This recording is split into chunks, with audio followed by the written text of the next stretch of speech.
Good morning, everyone. It's a pleasure to be here, and just wanted to say 30 years ago last week, I first came to MIT and started my PhD in control systems, and I was exceptionally excited to start using artificial intelligence to apply to control system theory. About 2 weeks later, I figured I would never graduate if I did that, so I did like more conventional core type of feedback control theory. But just to give you an idea what the state was, I had a class in visual recognition, and they were talking about, this is maybe 1990, 1991, in order to recognize photographs, to train the neural net, which only had 3 layers back then, it would take 40,000 photographs. So in my mind, what did 40,000 photographs look like back in 1990? 40,000 Polaroid things, right? And now I have 40,000 photographs on my desktop on my computer, like you all do, right? And if I could have thought that you could get 1 billion photographs of cats from Google in less than 15 seconds 30 years ago, that was the farthest thing from my mind.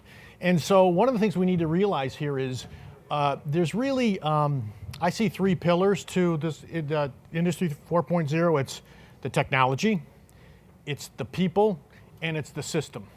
And in that 3-legged stool, we're just experiencing the cost to implement technology, and its range has changed by several orders of magnitude. People and systems haven't changed quite that fast. So it's really about, and I heard one of our earlier speakers saying, the technology is available to just about everyone in every company. No one has a technology here that anyone else can't get, right? The difference is going to be who's able to adopt it into their current systems and create value out of that. So just a little about me. So yes, I came here 30 years ago. 4 years, 9 months, 6 days, and 3 hours later, I graduated. I know a lot about Laplace transforms. If you'd like a separate session after this, I will give that to you. My 3rd day at work, I was working at a chemical facility, and I saw a bunch of people running back and forth to the refinery and the different units, and I said, there's no Laplace transform for that, right? And what I didn't realize at the time was my whole career is going to be watching small chaotic pockets operate in large, high risk, high production systems, and understand and change those. And that's how you drive both productivity, safety, right? And then finally make it an actual place where people actually want to work, right? Fighting fires is fun for about 3 to 6 weeks. And then after that, it wears on people. I also have, after I graduated, I worked in various industries for 15 years, got the opportunity to come back to MIT. I'm in my 13th year as a senior lecturer here. I offer a popular course out of Sloan Executive Education on Industry 4.0 twice a year. And I also get the opportunity to work with the ILP. So before I introduce our esteemed panel, I want to show, this is a slide of, I gave a good presentation, and then we have one of our colleagues, Kelvy Bird, drew up my presentation and made it look fantastic, right? And so the reason I show this slide is everyone says, stop, I want to take a photograph of this. But this is actually better than I speak, but I learned from it, right? And just the ability to put complex ideas simply is key, and put it visually. And we're going to talk about a systems view and how that's around transformations. So if you look at any major report from the large consulting firms, everyone agrees 2 things about Industry 4.0. It's a $1 trillion opportunity, and it expands across all industries, right? So, and the reason why there's so much value is, my view is that basically all major industries are information starved in the way they use it, okay? But the challenge is adoption is slow. So before we go into that, what it's all about is the great quote from Dirk Descascalou from Amazon. He said, the IoT is really about knowing where everything is all the time, right? And I'll introduce my colleague Asif. Has anyone ever done 5S in a factory, sort and straighten? I think, isn't that what that problem is? Knowing where your stuff is when you need it? So a lot of new technologies in the world, but we're really solving system problems that are hundreds or thousands of years old. Okay, I was born and raised in Detroit, and to me, growing up in Detroit, you watch Boston was the epicenter of the world, and we used to watch PBS, right, all those Boston shows, and there's a TV show called Banachek. Does anyone remember Banachek? It's like Columbo, Banachek fans. Now the reason I show that is because, does anyone recognize this view? Sure. It's right there, right? So as an 8-year-old watching Banachek, I never realized I'd be looking at this. So we're gonna have a Banachek moment here. And what Banachek did, he solved locked room problems. But that's what I do all day. It went in, it didn't come out, but we can't find it. That's what I do all day. And so first it's around physical parts and things, but I want you to generalize it and think in terms of people's time. Like for this, yeah, we wanted this small feature added to this software piece, so we put 6 programmers on it. And 8 months later, nothing came out. So it also applies to time, okay?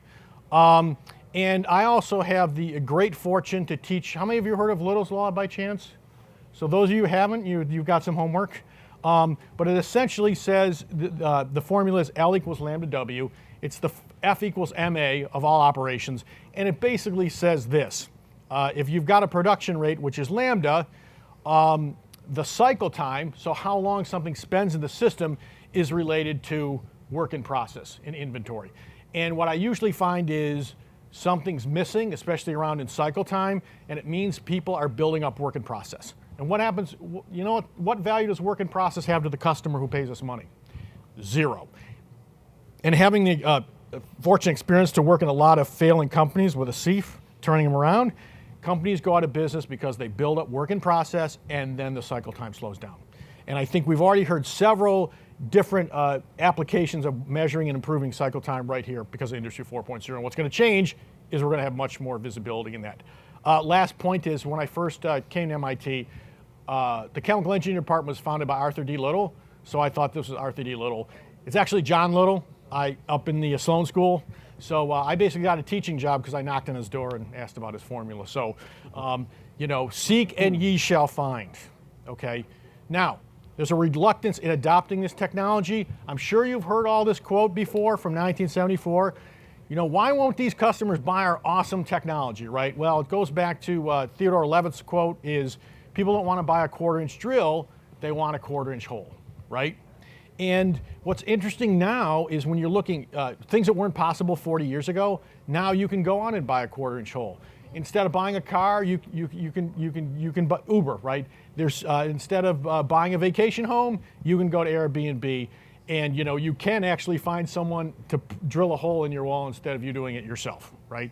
So we are moving towards a services, and the main driver is we can actually measure, right, that service being delivered, and that's why it's making these new business models possible.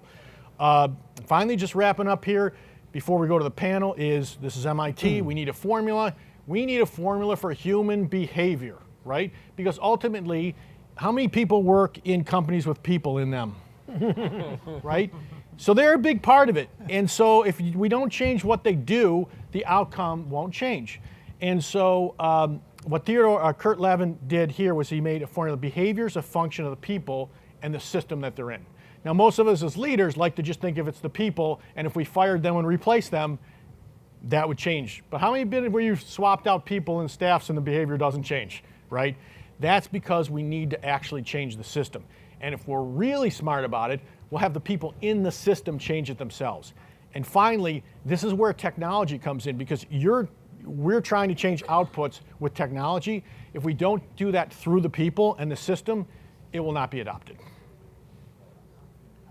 And just as a short takeaway, that when you have these slides, I'm sure you're going to want to go back to this one, is Danilo Meadows was a researcher here in the System Dynamics group.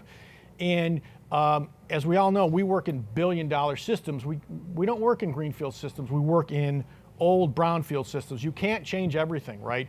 What you need to know is, when you're looking at a system, where do we implement our changes? Where do we start? She has a list of 12 leverage points. And just for today, we're really going to focus around time delays and specifically around missing negative feedback loops. Because I've talked with the panelists earlier, we all agree that the cost to implement feedback loops has fallen 3 orders of magnitude. Let's start implementing them. This is an ugly picture you will never forget. Okay. This is an example of leprosy, modern day. Does anyone know what causes leprosy? I guess. I'm a professor. We just sit here and wait till someone answers, right? Bacteria. Yeah, and what does that bacteria do? It's killing the nerves. It's not actually damaging the flesh. That's a symptom, right? It's actually destroying the sensory nerve. So what happens, you keep doing things like this. So the reason I call that corporate leprosy is I work in a lot of billion-dollar assets where corporations keep sending messages to the assets, keep producing, keep producing, keep producing. And this is, and you can put your classic industrial accident there. That's what you're going to see. But what's changing now is the cost to put those sensory loops in has dropped orders of magnitude, and this is going to change industry. Okay. Finally, we're going to talk about hidden factories. I do have to introduce it. It is a Sloan concept. Dr. Armin Feigenbaum, who knows the TQM book, Total Quality Management? He wrote that as a student here. So basically all our students, I said, get to work, right? But his biggest thing he discovered was seeing what's not there, right? Which is seeing this thing called a hidden factory. And one of the things we're going to focus on is how do we actually see missing feedback loops, and how do we see missing parts of technology that can basically accelerate our ability for companies to adopt the technology and scale it. So with that, I'd like to introduce our panel. So on my left, I have Mohammed Asif, who's the manufacturing industry subject matter expert for Hitachi. It's a little hard for me to say that title because I've known you for 12 years, and he basically trained me because I was pretty, how do I say this? I wasn't, with my PhD, I wasn't all that effective in being practical. So not only he trained me to work in factory and operations, he now works with Hitachi and helps them understand how do we, and his view is I understand current systems, and he did a lot of work in Nissan in working up his career, so he understands the current system and how to apply the new technology to it. On my right, I have Mike Phillips, who already has introduced himself. And then to my left is Will Koffel, who's the head of startup ecosystems for Google Cloud. Do you know what happened to that D there, Will? It's distributed. It's a mystery, yes, it's a mystery. And Will tell a little bit more about himself. And then finally, David, who's joining us from Everactive, and we had John also introduce it. So what I'd like to do is just for our panel, give, except for you, Mike, give everyone else 30 seconds to introduce. Now that I took my 30 seconds, I want to give the people on the panel their 30, 45 seconds to introduce yourself and your focus. So first of all, thank you so much. It's a great privilege to be here and in front of such a great bunch of people. About 40 years ago, I started as a manufacturing engineer at Nissan factory floor. And I thought I graduated, I'll get a great job. But for the next 6 months, I actually cleaned the floor on the factory floor. And at that time, I realized that I really haven't learned anything about engineering. Because every morning, as you got up and you picked up a machine or a tool, and you did this repetitive work, trying to put a bolt on an engine or a vehicle body, you realize that how mindless that job is. And I kind of asked myself that why these were never taught at school. And to be very honest, ever since, I literally fell in love with the manufacturing factory floor. And over the last 40 years, I not only managed plants, about 13 years I worked with Nissan in Australia, in Japan, in the UK, in Thailand. And I learned everything I could about people and the application of technology, so on. Then I was in Detroit. I managed a number of tier 1 suppliers. And then later, for various reasons, I worked with John and I'm privileged to work on turning around distressed companies. And now I thought at this stage of life, it is great that the technology that we have, Industry 4.0, if I had access to this 30 years ago, things would have been so different for me. But we didn't have that technology then. So when I look back what I learned and the opportunity that I had, if I had this then, things would have been different. So that makes it so interesting for me in this job, trying to help guys like yourself who are bringing kind of technology and how do you actually plug into the hearts and minds of the factory floor. Okay, that's what's going to make things different. So roughly that's what I am. Thank you, Steve. Will? So hi guys, echoing the thanks for everyone being here. I love the packed room. So I did actually also MIT in the 90s. I did my computer science degree there, and that was a great timing to get swept up in the internet revolution, in the dot-com boom. And I've been doing startups ever since. So I'm a 6-time startup founder, mostly venture-backed startups, mostly seed and Series A, super early stage. I have not been anywhere near a factory floor, although I've spent some time in data centers. Software people like to kind of commandeer everyone else's as their own, right? We like to use the word architecture away from the architects and engineers away from the people who drive trains. And then we also like to steal things like Kanban and process in order to describe not where the parts are, but where your project task is. So that's the closest I've gotten to the factory floor. My most recent startup I sold to Google Cloud, and then get this great opportunity to come and support startups on behalf of Google Cloud. So my role now is this great combination of experiencing a super fascinating company in Google, and then also still getting to be close to startups. So my program manages all of the partnerships with VCs, accelerators, and the ecosystem, as well as with corporates, and then also provides cloud credits and support and community to early stage startups all over the world. So I've spent a lot of time working with startups and working in many different parts of the ecosystem. And David? Sure, yeah, thanks John, and thanks for the invite. Morning everyone, my name's Dave Wenzloff, and I guess first and foremost I'll start with my connection to MIT. I got my PhD here back in 2007 in electrical engineering. I studied with Anantha Chandrakasan before he was director and now dean of engineering. It was a fun time to be in the group. In 2012, I co-founded Everactive with another Anantha alum, Ben Calhoun. And really at Everactive, we are passionate about removing the batteries. That's what we're all about, removing batteries from IoT devices. What goes along with that is enabling new data streams, so sensing where others can't. Also really passionate about that. So thinking about not necessarily replacing a sensor on a device that's already there, but adding the 100 or 1,000 additional sensors to things that were previously not sensed that no one's really thought about a rhyme or reason of why we wanted to collect data from there. John mentioned these feedback loops that are absent. I love that concept. You know, we put our devices out in the field to essentially close those feedback loops. And I really appreciate what Mike has done with Sense, where you go into an area where previously there was no technology, and then you enable all these new features. So that's what we're really passionate about, I'd say, at Everactive. Our devices power from ambient energy, so either temperature gradients, heat, light, things like that. In my spare time, I'm also a professor at the University of Michigan. I teach low-power integrated circuits there.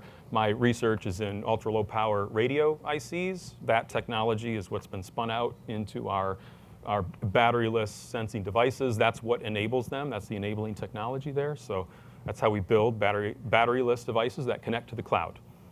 And also in my role at U of M, I'm the faculty director of education in the Center for Entrepreneurship in the College of Engineering. I know that's a long title, but I help define the curriculum for undergrad and graduate programs in the CFE at U of M. So really excited to be bringing my startup expertise back to students at Michigan. That's Thanks. true. Thank you.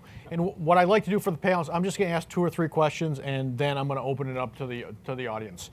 And so first, one of the things we talked about is when I try to teach students is how do you see what's missing, right? And I figured out how do you see what's missing. You travel to 30 other factories, and then when you go to the new place, you see what's missing. So I just want to start off with you, David. Do you see specific feedback loops people are missing where your sensors can work, where before it was prohibitively costly or some other barrier? Yeah, great question. So I'd say the limit to the number of feedback loops you can find is only limited by the number of open doors that we can walk through. So when you walk in with a technology that is batteryless with a 20, 30-year lifetime, you can lick and stick a sensor and sense anything and connect to the cloud. You know, what would you do with that? Probably everyone in this room might have 5 or 10 ideas where they would put it, either in their homes, in their workplaces, or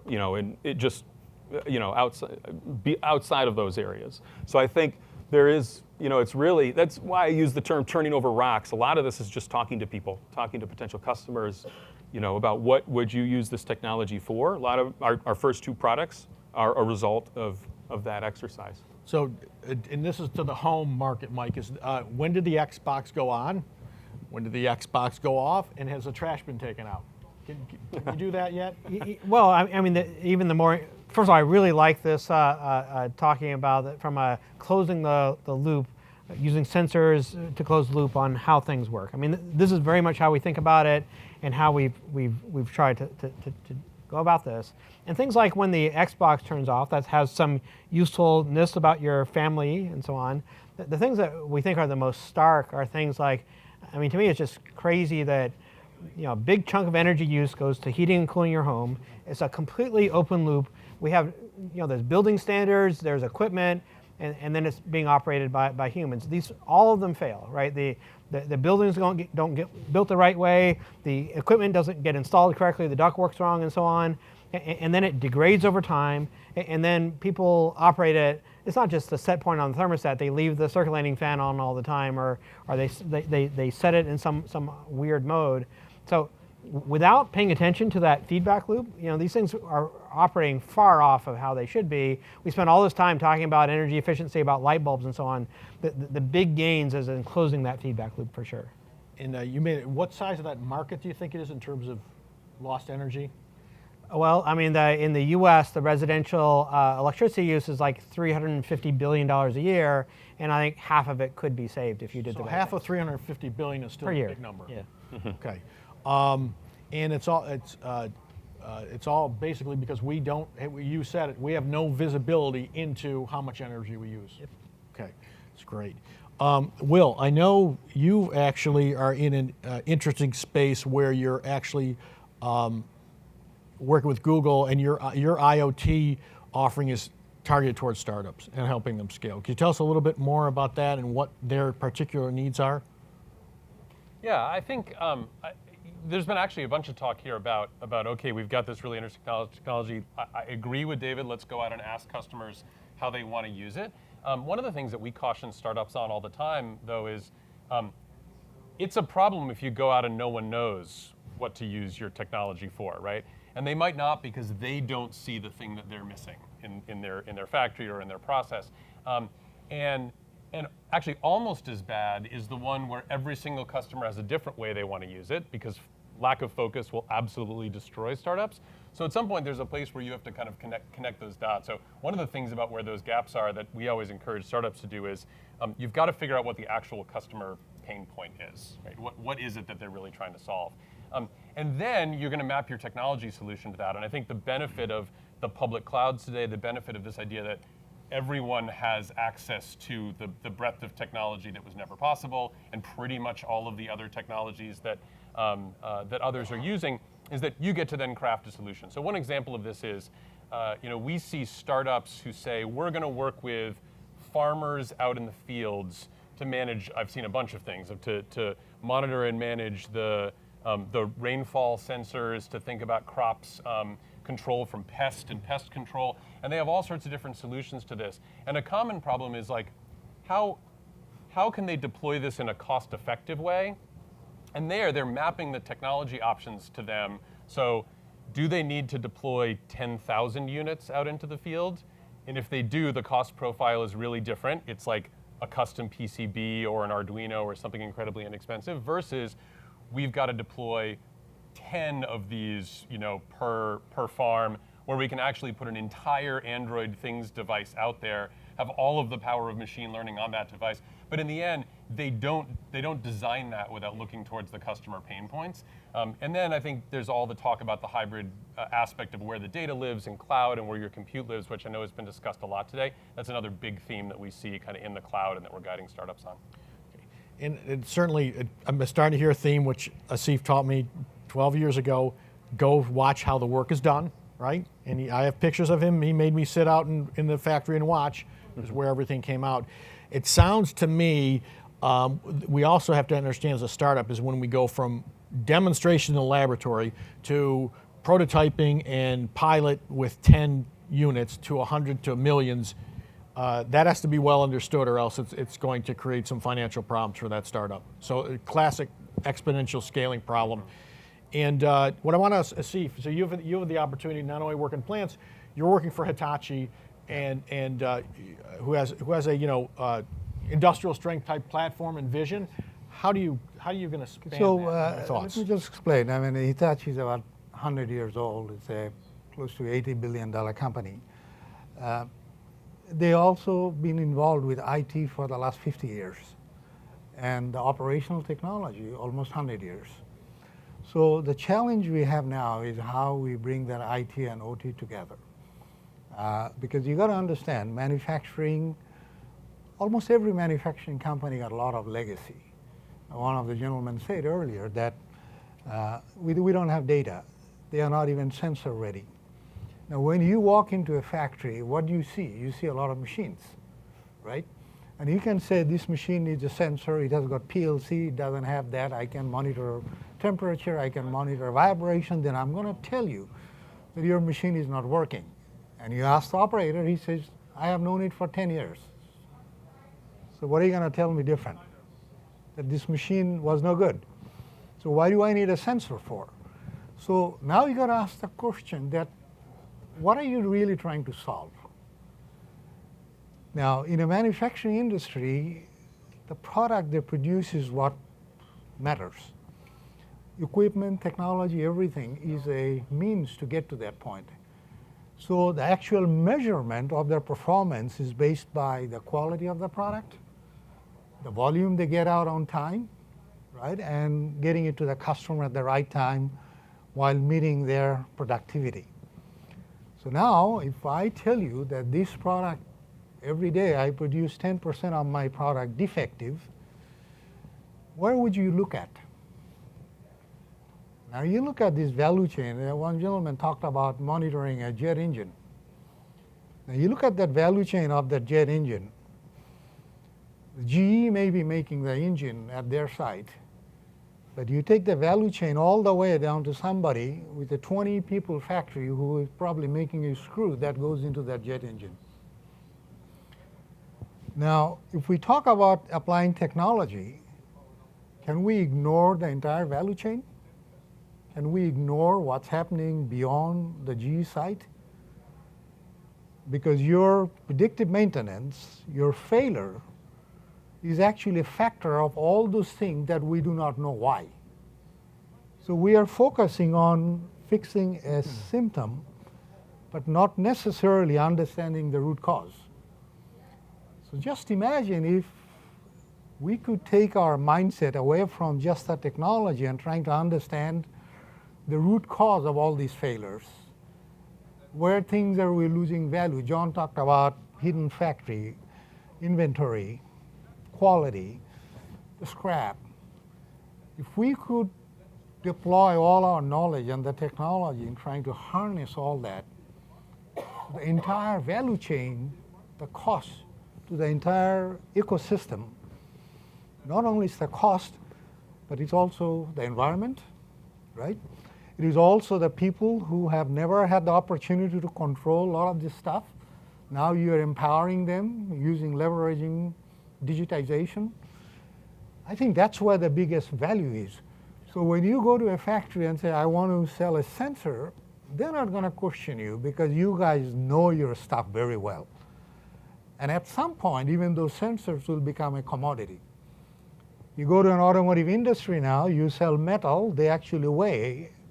You want to sell a panel, I mean, it has got 5 pounds of metal, and I'm going to pay you $1 each. You want to sell power steering hose, I'm going to give you 20 cents a foot. They don't even care.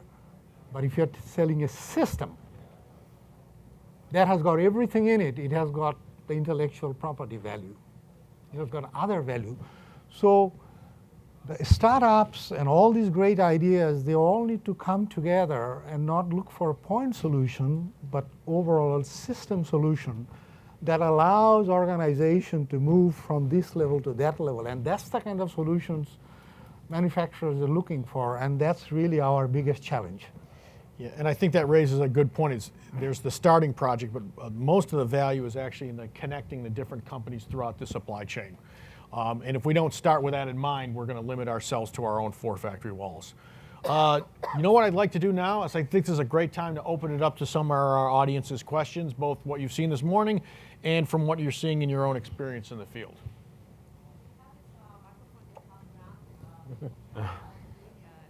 That is a Industry 4.0 approved device.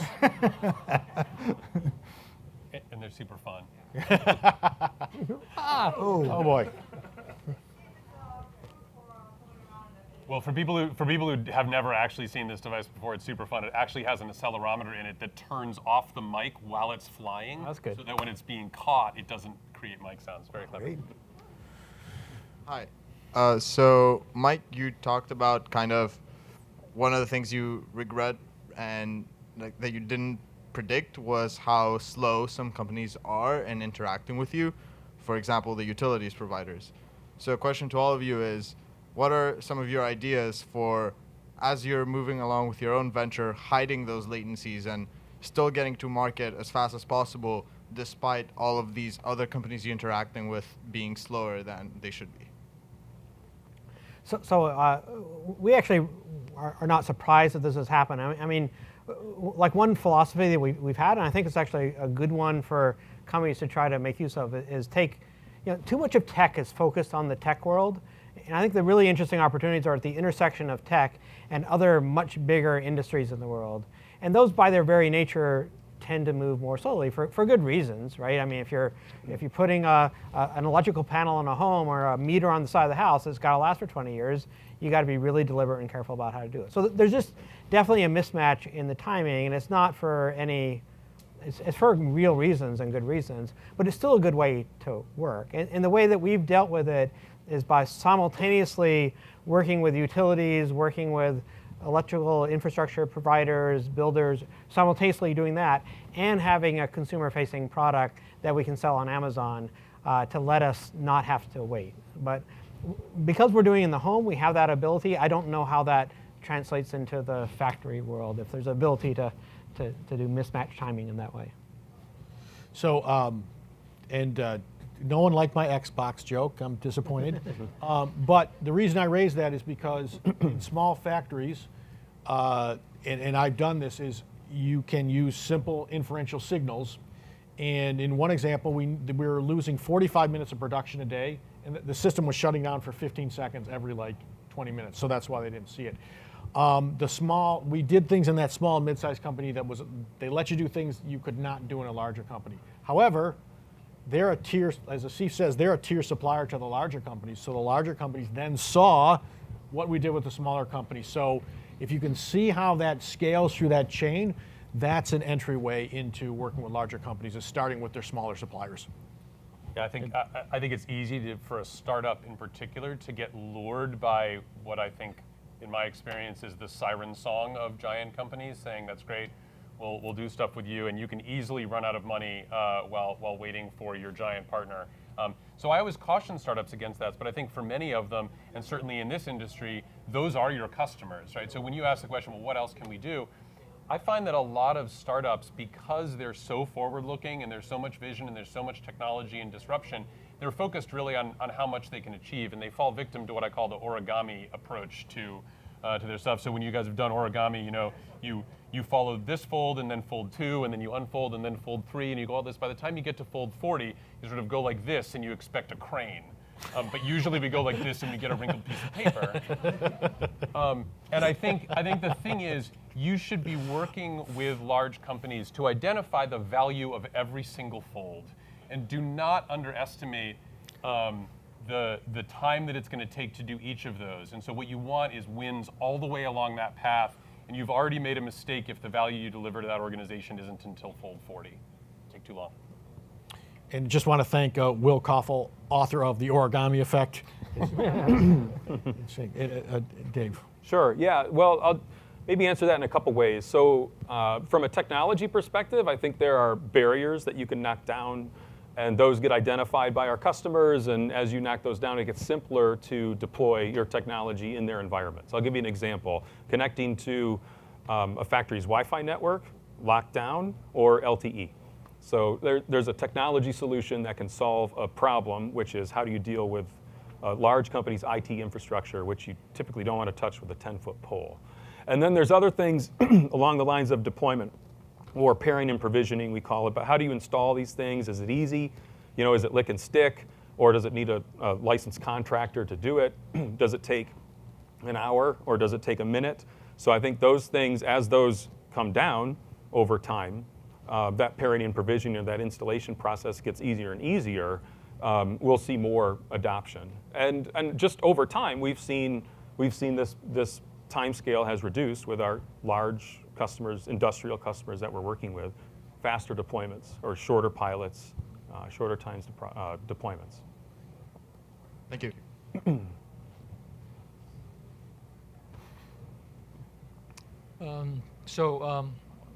I personally got involved in IoT 20 years ago. That was the time the buzzword, came out. And I was involved in a company called Millennial Net.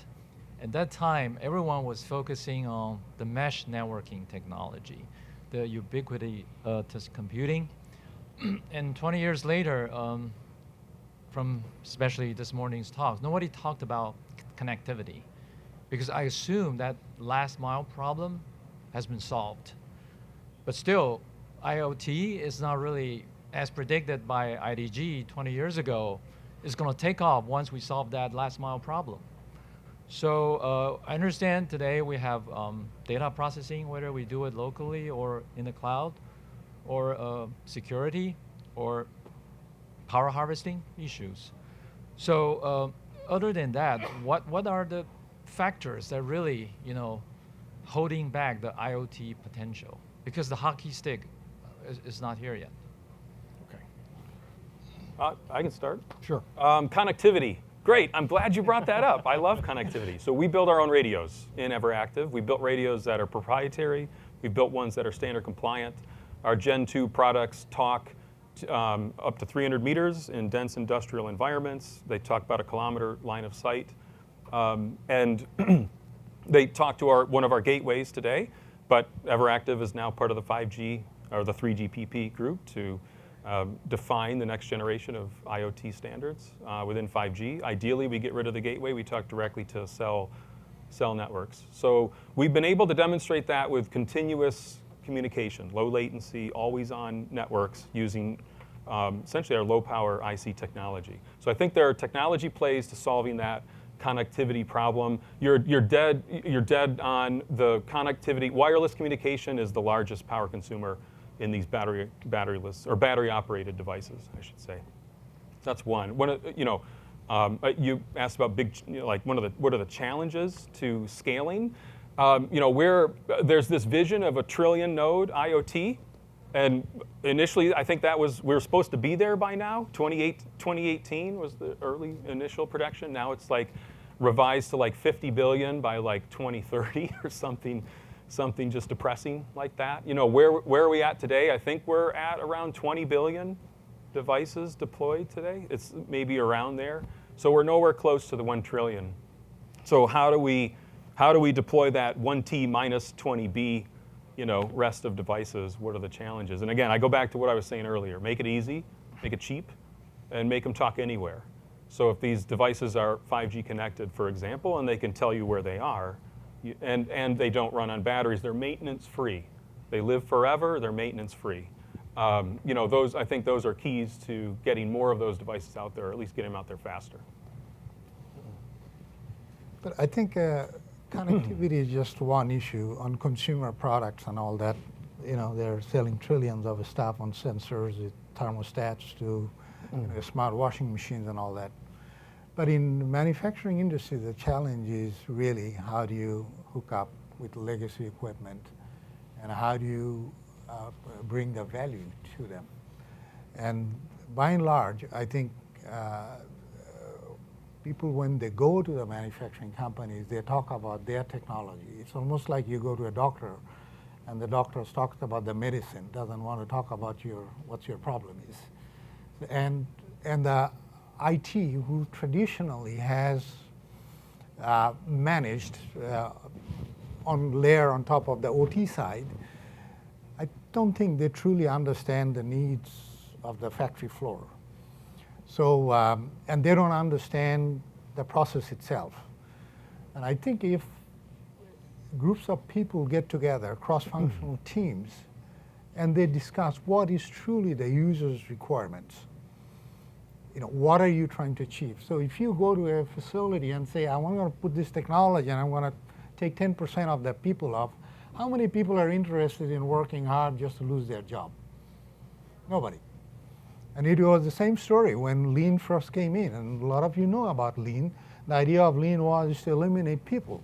Now, I practice Lean, but I have never fired a person because of Lean. In fact, Not even me, by the way. And the idea is that you utilize that excess resource to expand your business, to make your business more productive. So the conversation needs to be very different.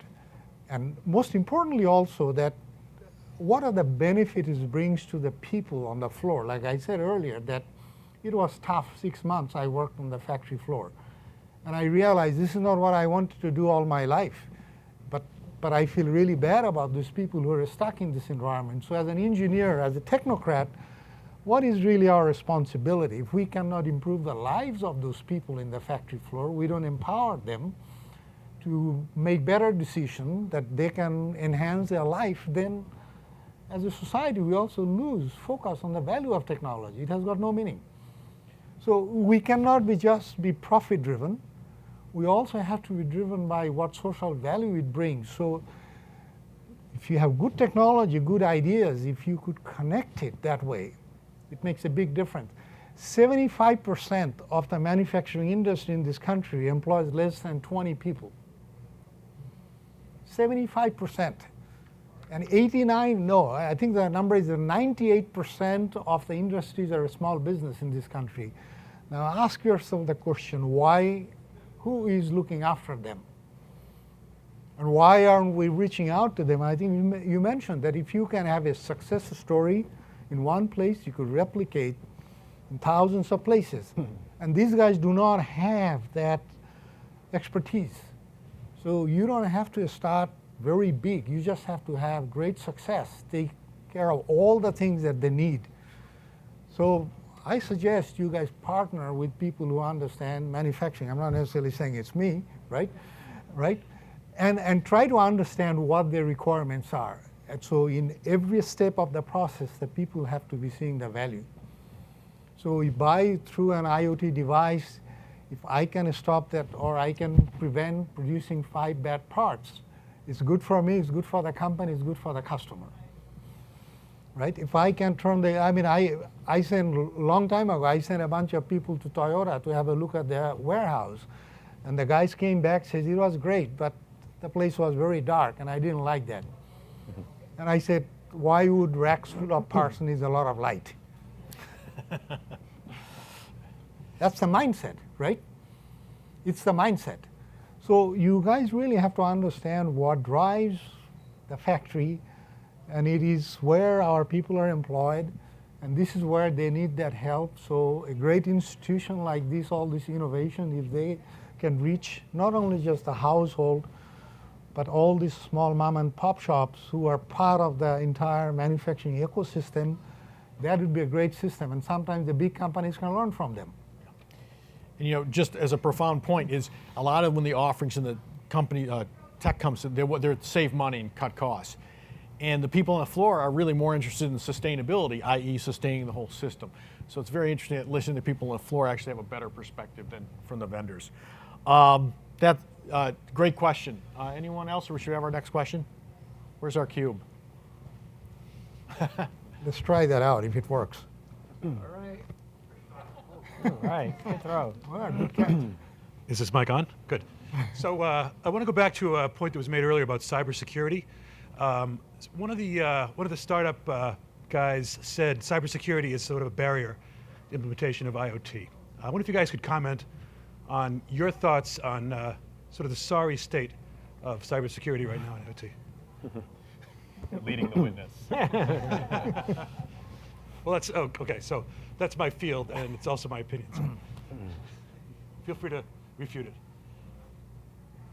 Well, unfortunately, there's a ton of products out there, certainly on the consumer side where we work, that are just not taking it seriously. right? They're open platforms. You can hack the platforms easily. Anyway, so I think number one is to do the state-of-the-art right thing, and some companies are. I think we're certainly trying to do the right thing. I think other companies are too, but I actually would love to know like the cyber industry to help us know what is the best practices in all these cases, because you end up having to roll your own for these platforms on IoT world to make them work well, and I think some people get it right and some people don't. So I think there's an opportunity to a better set of solutions there.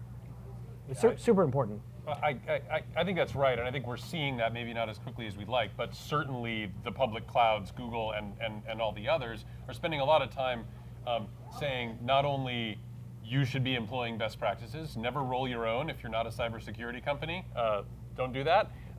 So the question is, how do we provide those best practices? I think it might not always be clear, and so certainly the IoT platforms, I think they have a long way to go. They're not a one-size-fits-all solution, as was said earlier today, but you want to be standing on the shoulders of that. I think there's a lot of parts to cybersecurity. Some of that is like there's a lot of attack points, and it's hard to talk about them all in one unit. But I think one thing that we do know is the public clouds have more staff and more dedicated attention and more expertise trying to keep your data secure in the same way that we keep our data secure, that you're actually better off sort of getting it onto those networks or even onto the telecom networks where they have people thinking about that. I think the less that the data, the compute, the fewer parts of the stack are in your control, the better. But that does not obviate the need for you to follow those best practices and think about using other people's libraries, stay vigilant on the security updates that are happening. So there is a best practice, but I think as soon as you feel like you're becoming an expert in that, I would kind of look again. I'll just echo. I love Will's comment. I think it's spot on. Let the security experts do what they do best. Don't try and reinvent the wheel. I think security's table stakes. We have security for data in transit, data at rest on all our devices from the node up to the cloud. But we buy, not build, anywhere we can. Thank you. Another question in the audience? That's too You far. get the- okay. Double hop. You have to Double hop. reel in. There you go. You need something to catch. Nice. Nice. Okay. You've talked about the small businesses and also how we should listen to the employees and the shop floor people, all of that. A lot of small businesses are not really close to 4.0, Industry 4.0. Sometimes, and even in bigger businesses, in part of the business, you might not be at 3.0 to move to 4.0. You're at 1.0, and sometimes you don't even do 1.0 correctly. How do you go into those businesses, accompany them to select where they should put their effort into moving into 4.0? Or do you have a magic one where somebody who's doing 1.0 not correctly benefit for 4.0? So it reminds me, at one point in my career, I went and visited a company called Modern Heat Treating. And if Modern were a middle-aged forge, that was Modern. And the first thing we want to know is, I learned it from Asif, where's our stuff now and where's it going to be in an hour? So classic 5S organization, right? And most companies have 3 times as much stuff they need to do the job. That's all destabilizing. You must get all that out of the system and then actually start half a day doing short value streams and making sure we get things done. And then the technology that you need will magically start to appear. Oh, we need this measurement, we need this. But the tools developed for 100 years ago in manufacturing still hold. I'd just like to open that up for the group. It's a great question. Do you guys think you can skip 1.0 and jump right to 4.0 is kind of an implication in that question, right? Or is it not even worth trying to fix the companies that haven't gotten 1.0 right? Yeah, the question is that I don't think anybody's 1.0. You got to understand the limitations they have. Henry Ford made cars perfectly well without any IT system. Even today, you go to the Kennedy Space Center, they're assembling the international space thing by hand, right? By hand. So I don't think you can say that you can jump from this to that. I think what's really important is to understand what are they trying to do and what is the most applicable thing in that scenario. So, even digitization, it's not that even industry 3.0 or 2.0, you can say PLC is a digital device, right? So you cannot say that it is not a digital device. It's just the way we didn't have the analytics and the AI that we're using currently.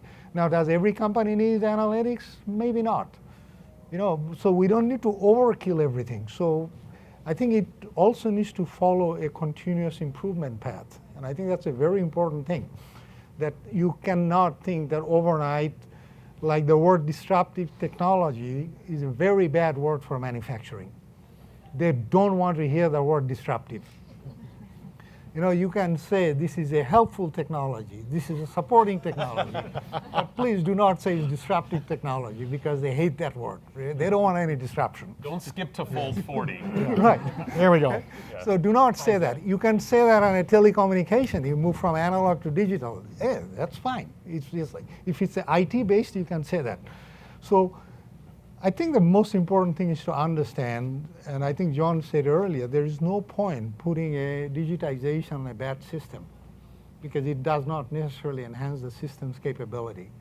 So you really have to analyze, optimize the thing through different other things. So maybe there's ERP they're missing, maybe they're missing MES, maybe they're missing good materials handling. And a lot of that does not need a whole bunch of technology that we talk about. But if you put it on top of that one that's rationalized, then it really makes a difference. Because if you don't have control over what's happening, how can you improve? And with that, and I just to sum up your point in one word, it's start with a diagnosis. Yes. Right, which is great. Unfortunately, this has been a great panel. We're already at the end of our time. So first, I'd like to extend our appreciation to Mike, Asif, Will, and to Dave. And thank you again, and we will be available for discussions and questions after our panel. Thank you. Thank you so much.